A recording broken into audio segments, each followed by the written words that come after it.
All right, we've been back a little while with the Buggy, had some time to go over a few things. We found a few things we needed to fix. We found a few things we didn't care for very much that we're going to address.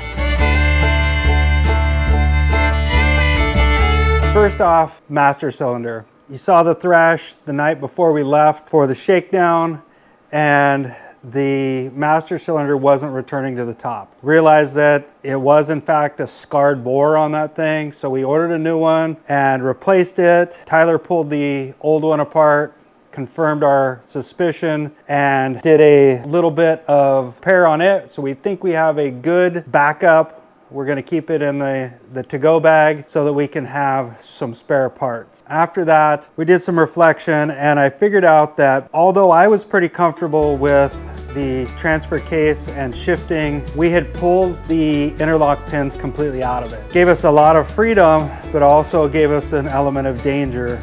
You could have gotten that thing in opposing gears, high and low, the front and the rear shifters, and that would have caused a bind issue. So we decided to go ahead and pull the transfer case back out, pull it apart, put the interlock pins back in it, just for some peace of mind, not only for the transfer case itself, but for my wallet a little bit. While on the same path, we realized that there was a geometry issue with these shifters. What was happening is those shift links were pushing at a funny angle, and it was causing us to lose a little bit of our mechanical advantage, making it a little harder to shift than it should have been. We redid the geometry on that. We're actually having custom shifters made right now. We'll show you those as soon as those come back from the machine shop. There was some debate about how the rear steer was working. We had considered changing the rear steer valve to be able to go side to side, and due to some fitment issues of how we laid everything out in here, we decided that wasn't a great idea. We did, however, swap these lines to change which way we moved whenever we went front to back.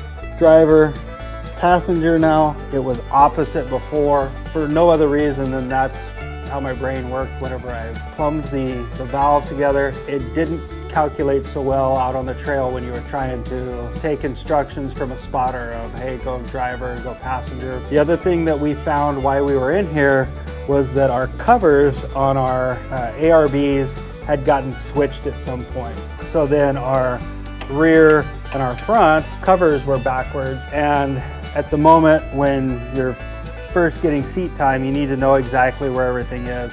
So we got those back so that we have the proper switch and the proper location. Everything's dialed in with that. One other issue that we did find is that when you lay this thing on its side, not if, when, because it's been on its side. When you lay this thing on its side, the transmission vent would puke oil out of it. So what we did is we came in to the same location that we had our trans vent hooked up to, and we made an arch in it that comes all the way up and then goes all the way back down, so that when it flops over, it doesn't have a tendency to puke out. It just basically traps the fluid in the top of the arch. After that, we had put in this flag mount. Super awesome. Location was perfect. However, I did this in haste, and I left an edge on this that basically was a big tooth that bit everybody that walked by it. I got it, Tyler got it, so we, today actually, the grinder's still laying on the tire over there, went ahead and radiused this quarter off so it's nice and smooth now and got rid of that. The other issue that we did find is that these portal vents, because they come straight out and you're climbing so much or descending down so much, they had a tendency to puke a little bit of oil out of them. So what we have done is we ordered some little, they're actually a vent for a motorcycle gas tank, and we're going to change these to a 90 so they stick up, and then that little vent will push on top of there to stop the oil from perking out whenever they're at angle. Some of you may have picked up these big blocks on the front of the chassis. These are actually on here to absorb vibration from the hood panel that was on here. Once we started this thing up with the hood and the roof panel on it, it had a enormous tin vibration that was enough to rattle your teeth. This is just foam insulation that's adhesive. We stuck two pieces here that the hood comes down against. We stuck a bunch up here on the roof that dampens all that tin vibration and made it really a pleasure to be in after that. Before that, you didn't want to be in this car. It sounded like a rock in a tin can. So that's what these are for, in case you're wondering what these weird blocks ended up on the front of the car. We're gonna get on out of here and go have some dinner. We'll be back on this guy again next couple days, and we'll bring you along with us. Thanks for watching, and we'll catch you on the next one.